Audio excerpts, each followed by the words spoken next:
Bismillahirrahmanirrahim. Assalamualaikum warahmatullahi wabarakatuh. Bagaimana kabarnya Soleha? Sehat Soleha ya? Sehat ya? Semoga hari ini kita semua berada dalam keadaan sehat walafiat. Amin ya rabbal alamin. Anak Soleha, kita di sini berjumpa lagi dengan Ibu Rismaningsi. Kali ini kita bertemu di mata pelajaran kelas 8 ya, PPKN. Mari kita awali pertemuan ini dengan membaca lafaz basmalah. Bismillahirrahmanirrahim. Oke, Soleha. Judul hari ini adalah pembukaan bab 2, pembukaan Undang-Undang Dasar Negara Republik Indonesia tahun 1945. Nah,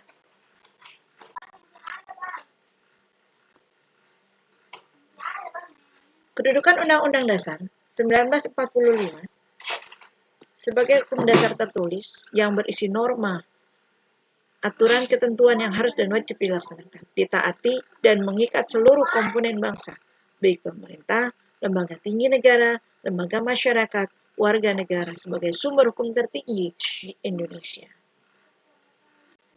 Oke, selanjutnya ketatanegaraan dan sistem hukum nasional. Gagasan bahwa pemerintahan merupakan kumpulan kegiatan yang diselenggarakan oleh, untuk, dan atas nama rakyat.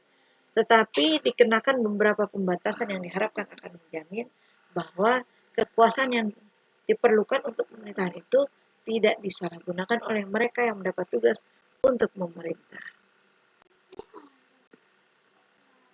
Oke nak, selanjutnya adalah bahwa fungsi Undang-Undang Dasar 1945. Sebagai apa? Fungsi Undang-Undang Dasar 1945 itu sebagai alat kontrol apakah penerapan norma hukum atau aturan hukum yang lebih rendah di Indonesia itu sudah sesuai atau tidak. Apabila tidak sesuai dan dia melanggar Undang-Undang Dasar 1945, maka norma atau aturan hukum dapat dibatalkan. Batal demi hukum. Jadi segala peraturan yang bertentangan dengan Undang-Undang Dasar 1945 maka harus dirubah. Ya. Lalu membatasi kekuasaan. Jadi fungsi Undang-Undang Dasar tadi sebagai alat kontrol, yang kedua membatasi kekuasaan. Sedemikian rupa sehingga penyelenggaraan kekuasaan negara tidak bersifat sewenang-wenang. Ya. Harus ada kontrolnya, ya, yang pertama. Yang kedua harus ada pembatasan dari kekuasaan. Sikap positif apa yang terdapat dalam konstitusi nasional, konstitusi negara? Undang-Undang Dasar merupakan perwujudan atau manifestasi dari hukum tertinggi yang harus ditaati bukan hanya oleh rakyat, tetapi juga oleh pemerintah serta penguasa. Oke. Setiap warga negara hendaknya memiliki keinginan kuat terhadap konstitusi negara tersebut. Budaya harus taat asas dan taat hukum ya. Jadi apapun segalanya harus taat sesuai dengan hukum. Bersikap terbuka, mampu mengatasi masalah, menyadari adanya perbedaan, memiliki harapan realistis, penghargaan terhadap karya bangsa sendiri, mau menerima dan memberi umpan balik. Ya, bersikap terbuka. Ya, tidak maunya main kucing-kucingan atau tidak mau transparan ya.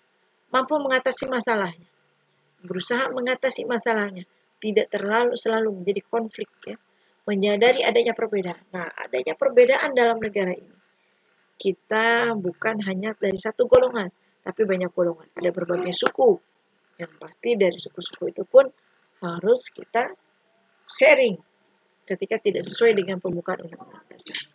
Memiliki harapan realistis, sikap positif terhadap konstitusi, memiliki harapan yang realistis, yaitu terbebas dari pri kemanusiaan dan pri keadilan. Ya. Yang tidak sesuai dengan pri kemanusiaan dan pri keadilan, maka ini tidak boleh dilakukan, ya, tidak boleh terjadi. Maka harus realistis, sesuai dengan pri kemanusiaan dan pri keadilan. Berarti tidak boleh merugikan ya, nak. Tidak boleh banyak merugikan rakyat Indonesia. Lalu penghargaan terhadap karya bangsa sendiri, merasa bangga dengan karya bangsa sendiri. Mau menerima dan memberi umpan balik ya. Nah, ini dalam ajaran Islam, wa idza hitum bitahiyatin fahayu biasanin. Apabila kamu diberi sesuatu dengan kebaikan, maka berusahalah membalas kebaikan itu dengan yang minimal setimpal ya. Oke, anak soleh-solehat. Selanjutnya kita membahas tentang positif terhadap pokok pikiran pembukaan Undang-Undang Dasar 1945. Apa saja? Yaitu contoh pokok pikiran keadilan sosial dalam lingkungan keluarga, yaitu tidak memaksakan kehendak terhadap anggota keluarga lain dan bersikap adil terhadap anggota keluarga lainnya. Jadi tidak boleh sesuai dengan kehendak kita. Jangan yang apa-apa yang kita mau. Menyuruh saja, tapi tidak ada kesepakatan. Gantian ya, hari ini siapa yang membantu ibu, atau hari ini siapa yang tugasnya membersihkan tempat tidur, siapa yang tugasnya menyapu depan, siapa yang tugasnya angkat cucian. Nah, saat ini contoh dalam keluarga seperti itu ya. Sikap positif dalam pikiran pembukaan, karena kita diajarkan untuk musyawarah, membuat kesepakatan. Ya, siapa yang memiliki tugas masing-masing, maka dia wajib bertanggung jawab. Ya, oke, soleha.